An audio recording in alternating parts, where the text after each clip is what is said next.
오늘 시간 하나님의 큰 은혜가 가득 넘치는 은혜 복된 시간 되기를 간절히 축복합니다.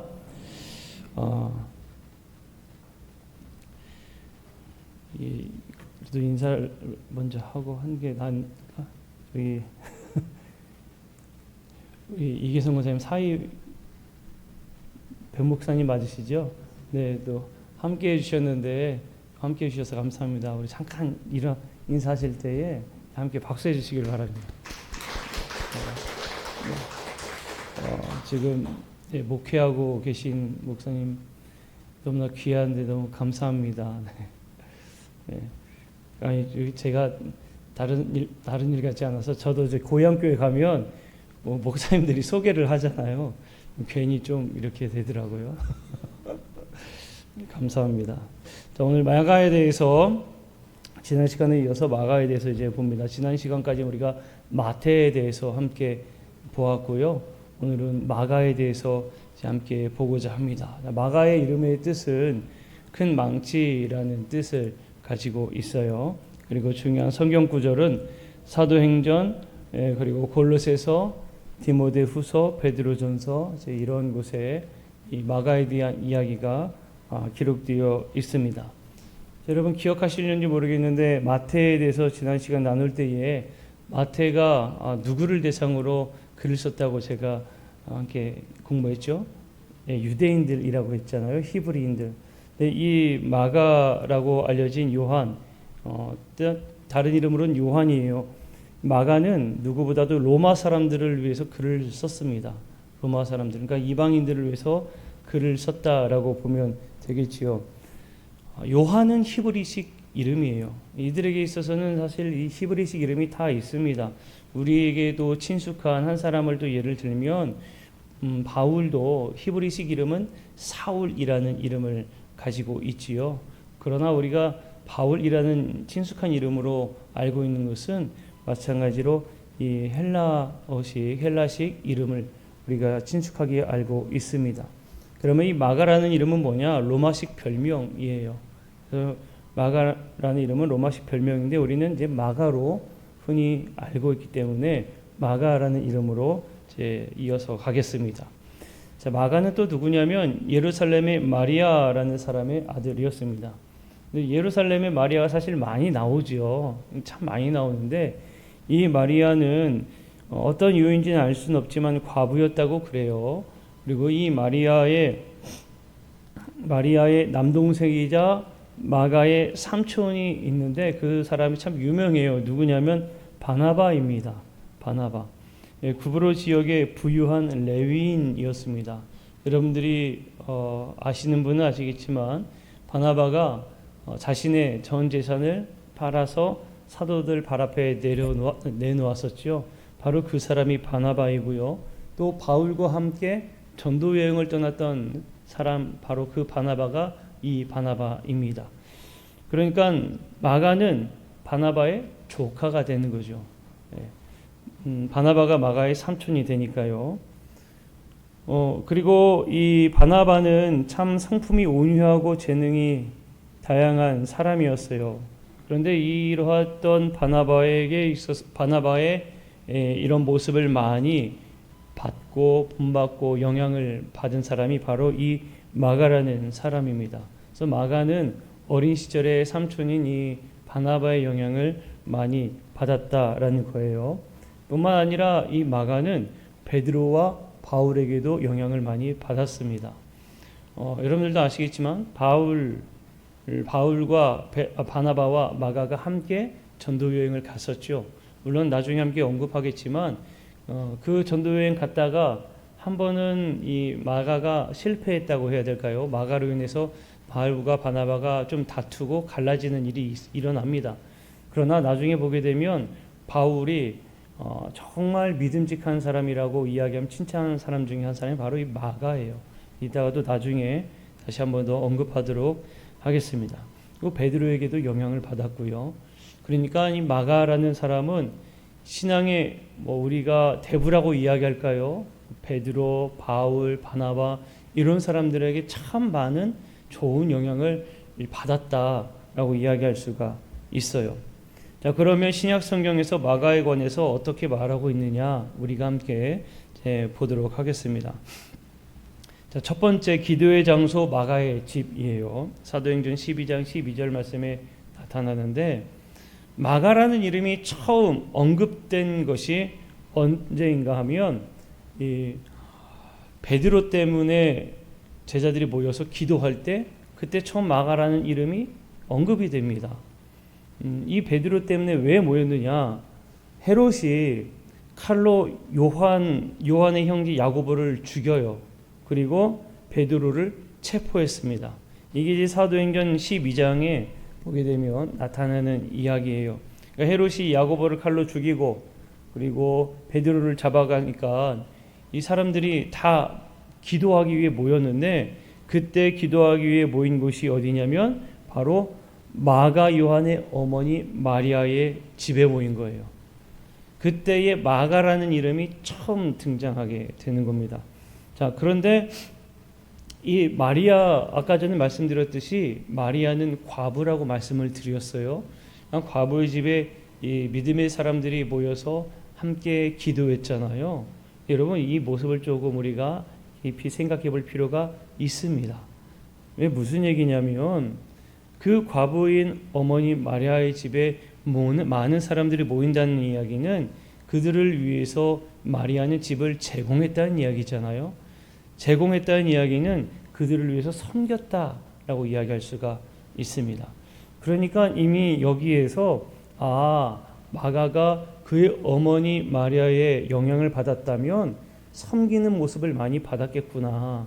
자신의 것을 다 내어주는, 공통적이죠. 자신의 그 마가의 삼촌인 바나바도 자신의 재물을 다 팔아 내려놓았잖아요.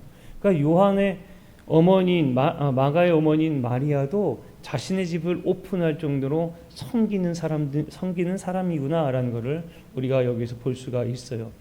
이때 사람들이 모여서 기도하면서 기도의 응답이 일어나죠. 네. 기도의 응답이 일어납니다. 그들이 모여 기도했을 때에 베드로가 자는데 하느님의 천사가 베드로 옆구리를 툭 쳐가지고 야 일어나 빨리 가자 하고 그 사건이 일어나잖아요. 그러고 나서 이 마가의 집에 왔을 때 로데라는 그 여종이 먼저 열고 베드로가 왔습니다 했던 그러한 사건이 일어나는 내용입니다. 그때 기도했던 집이 바로 마가의 집이었다는 거예요. 자, 두 번째 바나바와 바울과 함께 동행한 마가입니다. 사도행전 12장 24절에서 25절까지의 이야기예요. 바나바 바울이 이제 안디옥에 있을 때입니다. 바나바가 바울을 안디옥으로 좀 데려갔어요.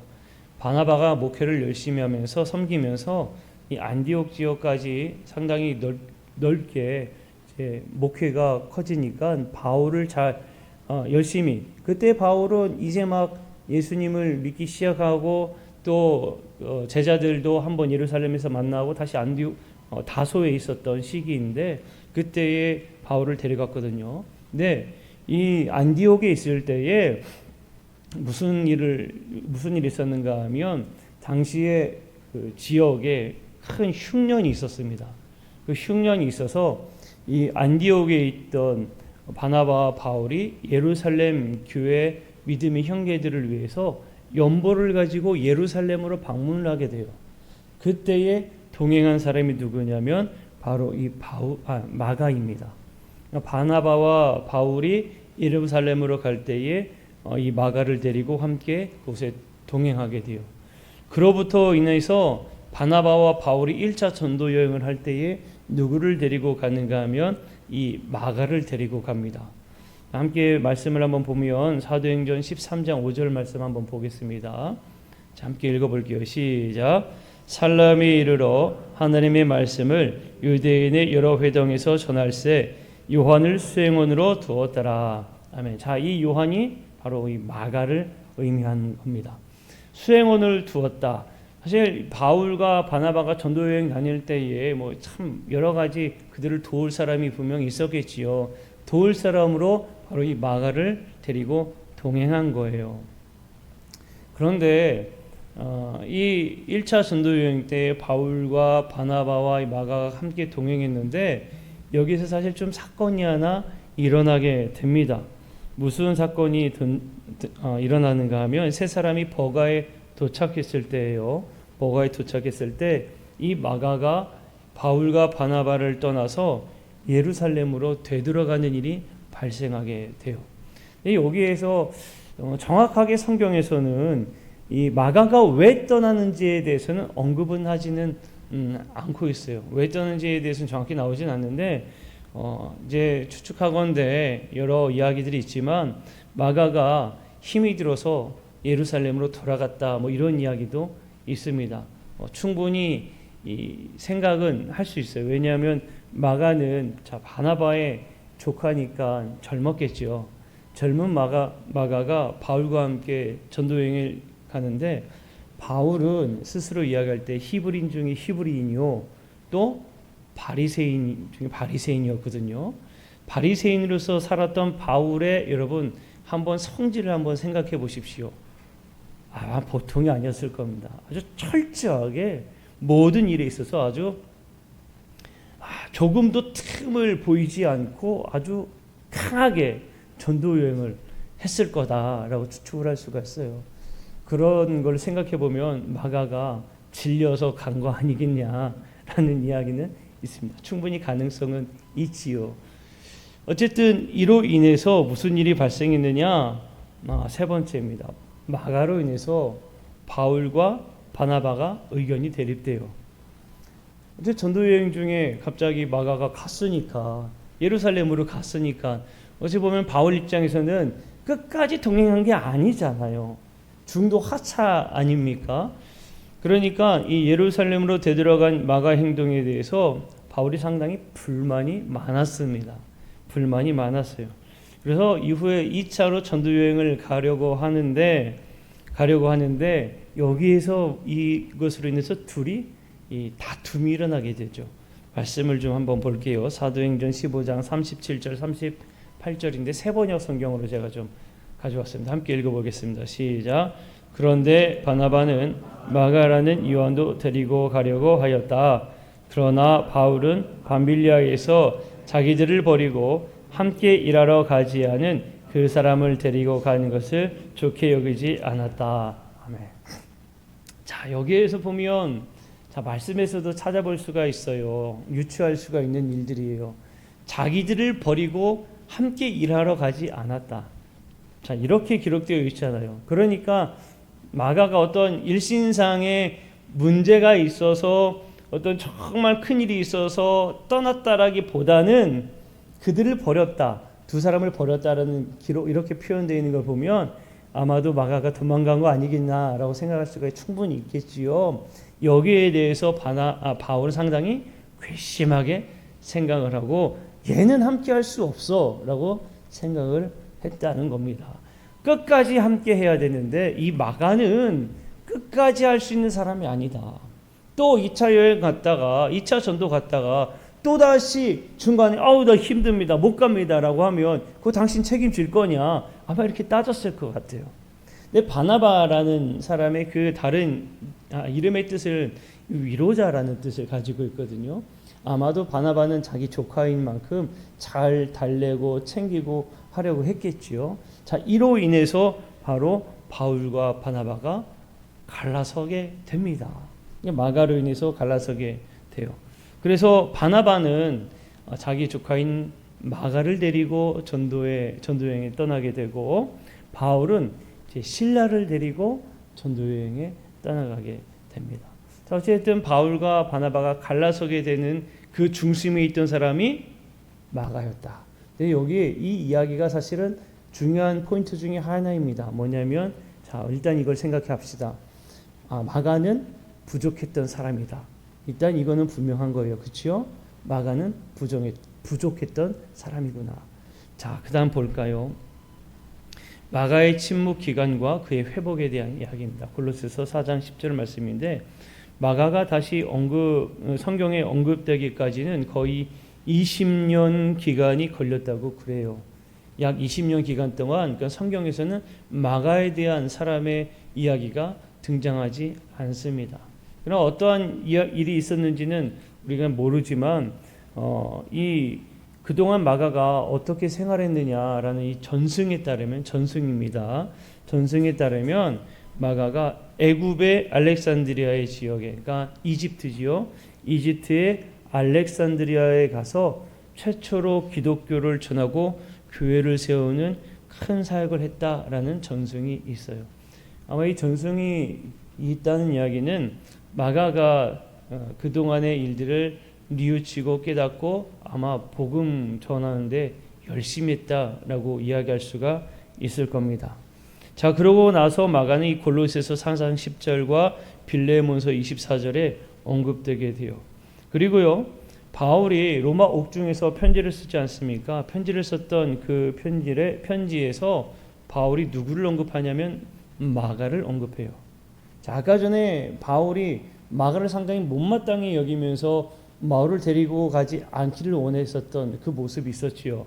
그런데 나중에 등장한 이 이야기 속에, 바울이 쓴 편지 속에 마가가 등장하게 됩니다. 그러니까 바울과 같이 그때까지 마가도 잘 살아 있었다라는 거예요. 그런데 이 바울의 이야기들을 가만 보게 되면 전에는 바나바와 헤어질 때에 마가에 대해서 불쾌함을 가지고 헤어졌지만 나중에 등장한 바울의 편지를 보게 되면 마가가 그 전에 했던 일들에 대해서 기억도 하지 않고 온전히 용서했다라는 것을 우리에게 보여주고 있습니다. 그러니까 바울이 나중에 이 마가에 대해서 다시는 그러한 잘못에 대해서 언급하지 않고 용서했다라는 그러한 모습을 우리에게 보여주고 있어요. 그런데 저는 한편으로 보면 이 이야기도 바울이 그동안 전도 여행을 하면서 성숙해진 것이 아닐까. 마가도 성숙해졌겠지만 바울도 성숙해진 것이 아닐까라는 전 생각을 해요. 왜냐하면 여러분은 그렇잖아요. 젊은 시절에 혈기왕성할 때는 별거 아닌 걸로도 막 화를 내다가도 나중에 아주 세월이 많이 흐르고 난 다음에는 내가 왜 그랬을까 하는 스스로 자책하는 생각을 들기도 하고 이제는 그런 일들이 별거 아니게 여겨질 때가 있거든요. 우리의 신앙이 성장하면 더욱이 더 그렇습니다. 그러니까 바울도 열심히 전도 여행을 다니면서 그때의 마가의 심정을 이해하게 된 것은 아닐까라고도 생각이 되기도 해요. 자, 어쨌든 이 바울이 골로새서에 쓴 이야기를 보게 되면 바울에게 있어서 마가가 어떠한 사람이었는가 우리가 알 수가 있습니다. 골로새서 4장 11절 우리가 함께 읽었던 말씀이기도 한데 한번 읽어보도록 하겠습니다. 시작. 유스드라는 예수도 너희에게 문안하느니라.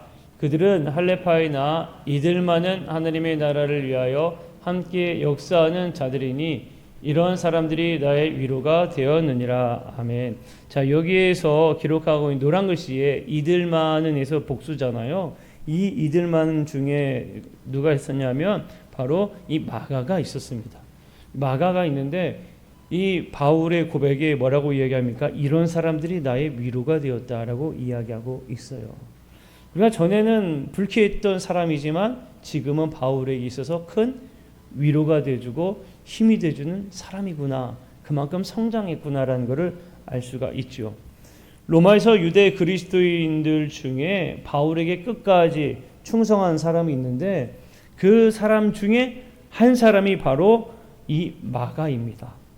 그러니까 이 마가는 완전히 이 바울에게 있어서 그 신뢰가 완전히 회복된 사람이구나라고 알 수가 있지요.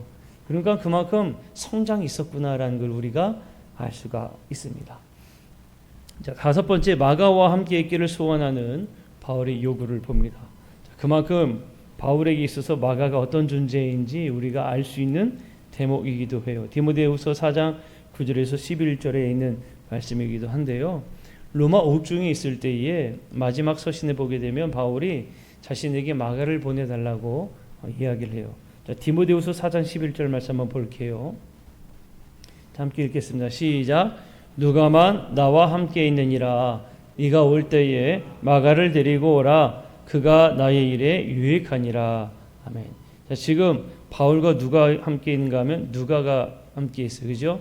근데 이 디모데의 편을 통해서 편지를 보낼 때 누구를 지금 데리고 오라고 얘기하고 있어요? 마가를 데리고 오라. 그리고 끝에 보면 뭐라고 얘기하고 있어요? 나의 일에 유익하니라. 나의 일에 유익하니라. 마가는 로마에서 바울을 도왔습니다. 그리고 바울은 이 마가가 필요했어요. 그때 바울은 순교에 직면하고 있었던 시기이거든요. 그러니까 여러분, 우리는 참 이 모습을 보면서 한때는 바울에게 있어서 실망스러운 존재였고, 어쩌면 기억하고 싶지 않은, 전도 여행에는 저 사람은 정말 안 돼라고 생각했을 수도 있는 이 마가였지만, 그러나 그도 변화였고 바울도 그에게 있어서 상당히 성장했다는 것을 인정하고 있는 모습을 여러분, 우리는 보아야 합니다.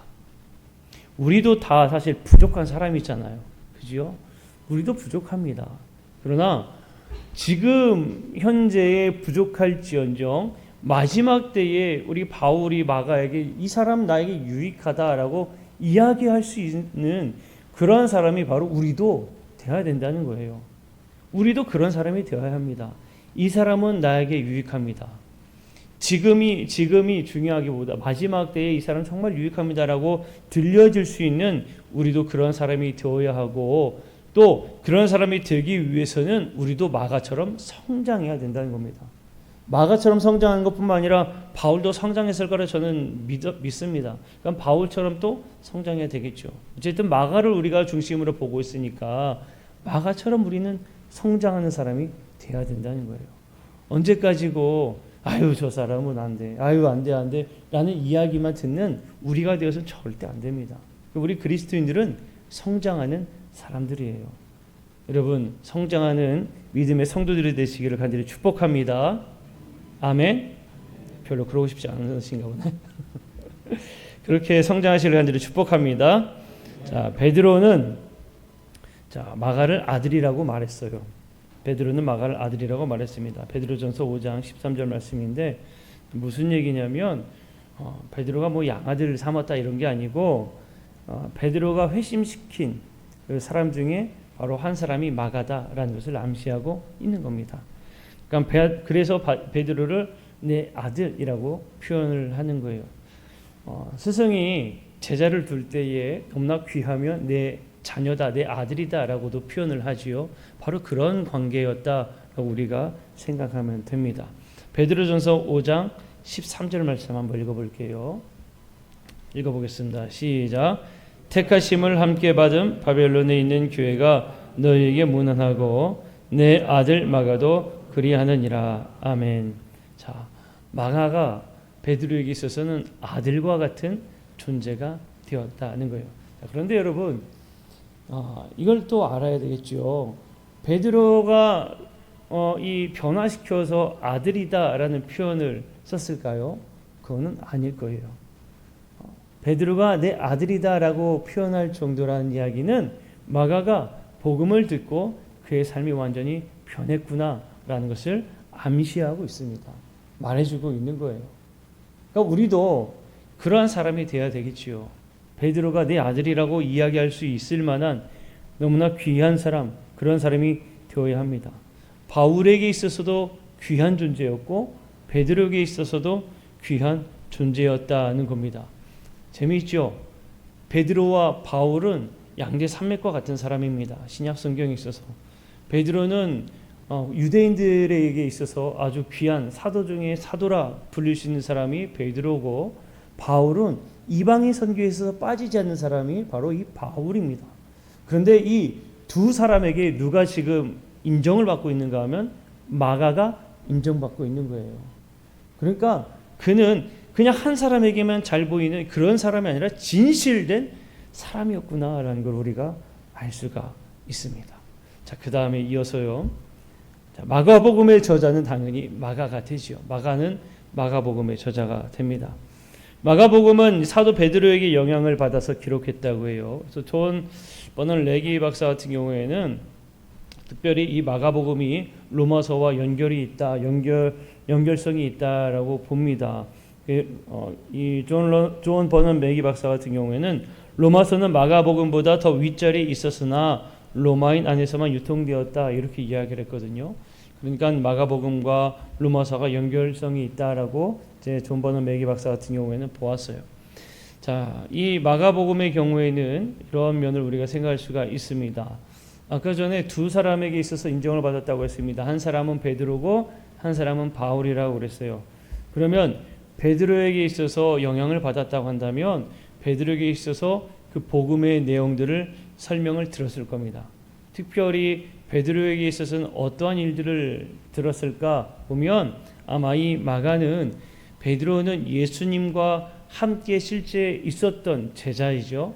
그러니까 베드로가 겪은 실제 있었던 예수님의 그 사건들을 아마 마가에게 이야기해주고 들려줬을 거예요. 그러니까 마가는 베드로를 통하여서 실제 있었던 그 사건들을 아마 많이 듣고 영향을 받았겠다는 거고, 또 하나는 아까 또 다른 사람 바울이겠죠. 바울에게 있어서는 바로 이 복음에 대한 설명을 들었을 것이다는 겁니다. 바울은 상당히 뛰어난 지식인이었습니다. 복음에 대해서 그가 생각하고 있는 바, 그가 믿는 바, 그가 또 가말리엘 문화생이었거든요. 그러니까 그 당시에 최고의 이 학자에게 교육받은 사람입니다. 가말리엘은 어떤 사람이었는가 하면은 그러면 유대인들에게 있어서 빠지지 않는 책이 탈무드예요. 탈무드에 주로 많이 나오는 사람 중에 한 사람이 바로 이 가말리엘이라는 사람입니다. 그러니까 그들에게 있어서는 대단히 위대한 학자요, 존경받는 사람이었던 거예요. 그러한 사람에게서 교육을 받았던 사람인 만큼 바울이 마가를 정말 잘 가르치려고 노력했겠죠. 그러니까 마가는 베드로와 함께 베드로와 바울과 함께 있었던 경험과 또 연단과 조력 아래에서 성령의 영감을 받아서 마가복음을 저술했다는 겁니다. 그래서 마가복음에 기록된 많은 일들은 사도 베드로와 또 관련된 사건들도 많이 기록되어 있다는 거예요. 그래서 마가복음의 특징을 보게 되면 특별히 마가복음은 마가는 그리스도를 종으로 묘사합니다. 그리스도를 종으로 묘사해요. 그래서 이 책의 주제를 마가복음 10장 45절로 봅니다. 마가복음 10장 45절 말씀 함께 읽겠습니다. 시작. 인자가 온 것은 섬김을 받으려 함이 아니라 도리어 섬기려 하고 자기 목숨을 많은 사람의 대속물로 주려 함이니라. 아멘. 자, 여러분, 이 말씀은 한마디로 이야기하면 섬김이죠. 그죠? 근데 우리가 잠깐 한번 마가의 그 인생을 다시 한번 더 되돌아봅시다. 되짚어봅시다. 아까 어머니에서부터 한번 되짚어보게 되면 어머니 그 마리아가 그 믿음의 사람들에게 자신의 집을 다 내어줄 만큼 섬기는 사람이었다고 말씀을 드렸죠. 그리고 바나바도 온전히 섬기는데 정말 특화된 사람이었다고 말씀을 드렸어요. 그러니까 어머니, 삼촌의 이런 영향을 받은 사람에게 있어서 예수님에 대한 이야기를 들었을 때 예수님의 모습은 섬기러 온 종의 모습이구나. 그렇게 그에게는 비춰졌던 겁니다. 그래서 마가는 그 예수님에 대해서 바로 그리스도는 종으로 오셨다. 그렇게 그는 고백하고 있는 거예요. 그러니까 그의 영향이 그의 믿음의 고백까지 나타나는 것을 우리가 생각할 수가 있습니다. 마가복음의 서론에 보게 되면 오직 복음으로 시작된다라고 이야기하고 있어요. 마가복음에서는 특별히 생략된 것들이 있습니다. 무엇이냐면 마가가 그리스도를 종으로 또 묘사했기 때문에 종이라는 이 이야기가 조금 더 부각되는 그리고 조금 더 사실적인 이러한 것들로만 기록하려고 이 마가는 노력했습니다. 그러다 보니 동정녀에 대한 이야기, 동정녀 탄생에 대한 이야기, 그리고 예수님이 어린 시절에 성전에서 이러한 성전에서 그 당시에 선생들과 대화했던 이런 성전에 있었던 이야기, 또 산상수훈의 이야기, 그러한 것들이 빠져 있고요. 또 긴 설명 없이 대부분 마가는 팩트라고 해야 되죠. 사실들만 기록한 사람입니다. 그리고 비유에 대해서도 4가지만 기록하고 있어요. 마태복음 같은 경우에는 14가지의 비유가 기록되어 있습니다. 그러니까 마가는 거의 자기가 들은 사실적인 것들로만 기록하고 서술하려고 노력했다라는 것을 알 수가 있죠. 자, 그러면 이 마가가 느끼는 예수님은 종으로 이야기했어요. 예수님은 그리스도를 종으로 여겼는데 누구의 종으로 여겼겠습니까? 하나님의 종으로 여긴 거예요. 그래서 하나님의 종으로 이 땅 가운데 오셔서 하나님께서 예수님에게 위임하신 그것들을 이 땅 가운데 이루셨다. 그렇게 보면서 그 마가복음을 저술하게 됩니다. 그러니까 예수님이 그 사역들이 어떠한 일들을 했는지에 대해서 또 기록하는 내용들을 보면 권위로 가르치시고 귀신들을 쫓아내시고 베드로 장모 열병을 고치시고 또 여러 가지 질병을 고치신 이야기, 문둥병자를 완전하게 하신 이야기, 중풍병자를 걷게 하신 이야기, 손 마른 자를 회복시키는 이야기, 많은 무리가 고침을 받는 이야기, 바다 풍랑을 잔잔하게 한 이야기, 정신병자를 회복시키는 이야기, 혈루증 앓는 여인을 고치는 이야기, 야이로의 딸을 살리는 이야기, 5천 명을 먹이시는 이야기, 바다 위로 걸으신 이야기, 주님과 접촉하는 자를 완전하게 하신 이야기, 귀머거리가 듣고 벙어리가 말하고 4천 명을 먹이고 소경을 고치는 이야기들, 이런 이야기들을 기록하고 있어요. 근데 이러한 이야기들은 다름이 아니라 종이 되신 예수님이 하나님 아버지로부터 위임받아 그 일들을 이루셨다. 이렇게 그는 고백하고 그들의 사역을 쓴 것입니다. 그리고 예수님에 대해서 어떻게 썼는가 하면 또 배척받은 종으로 표현을 하고 있습니다. 하나님의 종으로 왔는데 배척받았다라는 이야기죠. 마가복음 8장 31절을 보게 되면 그제서야 이제 이 예수님의 죽으심과 다시 살아나심에 대해서 그냥 이야기하고 있음을 말하고 있는 것을 보게 됩니다. 그래 마가복음 8장 31절에 그렇게 이제 기록하고 있는 걸 보게 되고요. 그 다음에 종의 희생에 대해서 그 이야기를 하게 됩니다. 자, 보게 되면 종에 대한 그 인물에 대해서 상당히 그 특징들이 나타나죠. 희생하고 섬기는 내용들이 많이 나와요. 근데 마가복음에 보게 되면 14장, 16장에서는 예수님의 순환, 고뇌, 그리고 기도, 십자가에 못 박히심, 그리고 부활, 이 이야기를 단 2장에 기록하고 있는 거예요. 마가복음 14장에서 16장, 상당히 짧은 구간에만 기록하고 있어요. 그리고 예수님 십자가에 대해서는 8장 이후부터 가야 드문드문 십자가에 대한 이야기가 기록하고 있습니다. 그러니까 예수님께서 이 땅 가운데에 하나님의 종으로 오시어서 결국에 우리를 위해 희생하셨다라는 이야기까지 말해요. 그런데 마가복음에 마찬가지로 마지막으로 예수님이 하늘로 올라가셔서 하느님 우편에 계신 그 보좌까지 있는 이야기까지 있지만 마지막에 마가복음이 어떻게 끝나는가 하면 마가복음 16장 20절을 보게 되면 자, 함께 읽어보겠습니다. 시작. 제자들이 나가 두루 전파할세 주께서 함께 역사하사 그 따르는 표적으로 말씀을 확실히 증언하시니라. 아멘. 자, 예수님께서 올라가셨어요. 그리고 그 우편에 계신 것까지 기록되었는데 마지막 절에서는 뭐가 기록되어 있습니까? 지금 주께서 함께 역사하사. 그 이야기는 뭐겠습니까? 주님이 우리와 함께 하신다는 것을 이야기하고 있죠. 그러니까 예수님께서는 지금도 우리와 함께하고 있다는 것을 말해주고 있습니다.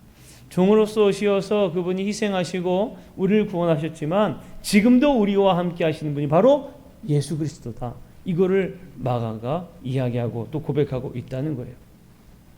자, 마가가 인용한 구약성경 구절을 보게 되면 마찬가지입니다. 이 구약성경의 성취들이 이렇게 이어졌다는 것들이 상당히 많이 기록되고 있어요. 그냥 이렇게만 요런 내용들이 있다고만 제가 그냥 넘어가겠습니다. 마가복음 1장 3절의 경우에는 이사야 40장 3절에 성취되었다. 7장 6절은 이사야 29장 13절의 말씀이 성취됐다. 또 스가랴의 말씀이 성취됐다. 시편의 말씀, 다니엘의 말씀, 이런 말씀들이 성취되었다라는 것을 언급하고 있습니다. 결국에 마가도 그 말씀들은 하나님께서 이 땅 가운데에 주신 그 말씀이 성취되신 분으로서 이 땅 가운데 오셨음을 분명히 말해주고 있다는 것을 우리가 알 수가 있습니다. 자, 그러면 우리가 이 가운데에 무엇을 배울 수 있을까 하는 겁니다. 우리가 이 말씀 가운데에 저는 딱 두 가지만 우리가 좀 생각을 했으면 좋겠다 합니다. 하나는 뭐냐? 가장 큰 특징으로 나타나는 섬기는 자. 그러니까 마가복음의 핵심이라고 이야기했던 예수님께서 이 땅에 오실 때에 섬기기 위해 오셨다라는 이 말씀을, 그리고 마가의 삶 가운데에 그가 섬긴다는 것이 무엇인지 아마 그는 누구보다도 더 잘 알게 되었을 것이라는 겁니다. 마가는 분명히 전도여행 가운데 실패했던 사람입니다. 그랬던 사람이 나중에 훗날 인정받기까지 성장했다는 것을 본다면 그에게 있어서 섬김은 바로 예수님과 같은 섬김이구나라는 것을 나중에 그가 깨달았다라는 겁니다. 그래서 우리도 마찬가지예요. 우리도 섬기는 사람들이 되어야 할 줄로 믿습니다. 여러분, 섬기는 게 결코 쉬운 일은 아니에요. 섬긴다는 게 말이 얼마나 많이 듣습니까? 섬겨야 됩니다. 우린 섬기는 자가 되어야 합니다. 근데 섬기려고 하면요, 우리의 모든 걸 다 내려놓아야 돼요. 내 시간, 내 자존심, 내 명예, 내가 가지고 있는 모든 것들을 다 내려놓을 수 있을 때만이 진정으로 섬기는 자가 될 수가 있습니다. 바로 그 모습을 보여주신 분이 예수님이죠. 예수님께서는 오히려 모든 것을 다 내려놓으시기까지 섬기심을 보여주셨고, 마가는 그것을 깨달아서 섬김의 모습을 고백하고 있다는 거예요. 우리도 섬기는 그리스도인이 되어야 할 줄로 믿습니다. 두 번째는 우리도 성장하여 인정받는 사람이 되자는 거예요. 누구든지 처음부터 다 참 인정받는 사람은 없습니다. 누구든지 다 처음부터 야, 저 사람 대단하다, 잘한다, 훌륭하다 이렇게 들을 만한 사람은 아무도 없어요. 예전에 제가 이 군대에 있을 때인데요, 군대 가게 되면 참 이 고참들이 얼마나 짓궂은지 모릅니다. 아주 짓궂어요. 왜 짓궂냐면 신병들이 이제 들어오거든요. 신병들이 오면, 요즘엔 안 그럴 겁니다. 옛날에는 좀 많이 그랬던 것 같아요. 신병들이 딱 오면 신병의 마음을 알고 싶잖아요. 그죠? 얘가 무슨 마음인지 알고 싶은데 병장이 데리고 와서 야, 너 무슨 마음이냐 얘기해봐. 어려운 거 있으면 얘기해보면 얘기하겠어요? 못하죠. 병장이 옆에서, 상병이 옆에서 이야기하면 못해요. 못한단 말이죠. 그래서 군복을 바꿔 입어요. 병장이 이등병 옷 입고, 이등병이 이제 막 다른 선임병, 1병이나 2등병이 병장 옷을 입고 연기를 하는 거예요. 신병 앞에서. 그걸 제가 당했습니다. 똑같이. 당한 거예요. 그렇게 이제 짓궂어요. 짓궂은데, 지금도 그 병장이 했던 이야기가 생각이 납니다. 처음엔 어떠한 모습이든지 중요한 게 아니다. 네가 어떻게 하느냐에 따라 사람들이 너를 바라보는 시선이 달라진다. 그 이야기를 했어요. 네, 참 열심히 생활했습니다. 열심히 생활했어요. 그래서 전 정말 인정받았습니다. 자신 있게 말할 수 있습니다. 인정받았어요. 저는. 그래요. 우린 다 부족하거든요. 연약하고요. 부족한 부분 많습니다. 그런데 그 부족한 부분으로 계속 살아갈 게 아니라 우리는 성장하는 사람들이 돼서 나중에 저 사람 정말 인정합니다. 나에게 유익합니다. 저 사람이 어디에 가든 그 사람 있으면 분명히 유익할 겁니다라는 인정받는 그런 그리스도인이 우리는 되어야 되겠다는 겁니다. 오늘 이 두 가지를 우리가 꼭 기억하면서 마가의 그 모습을 우리 닮아가는 우리 모두가 되기를 축복합니다. 자, 오늘 함께 말씀을 생각하면서 찬양 해같이 빛나리라는 찬양했습니다. 당신의 그 섬김이, 그 순종이 천국에서 해같이 빛나리. 우리 함께 이 찬양할 때에 우리도 정말 천국에서 해같이 빛나는 사람이 섬김을 통하여, 순종을 통하여, 더 나아지는 삶을 통하여 그러한 인정받는 사람이 되기를 우리 함께 고백하고 결단하는 함께 또 기도하는 시간을 갖도록 하겠습니다. 우리 함께 찬양합니다. 당신의 그 섬김이 천국에서 해같이 빛나리. 당신의 그 겸손이 천국에서 해같이 빛나리. 당신의 그 믿음이 천국에서 해같이 빛나리. 당신의 그 충성이 천국에서 해같이 빛나리. 주님이 기억하시면 족하리. 예수님 사랑으로 가득한 모습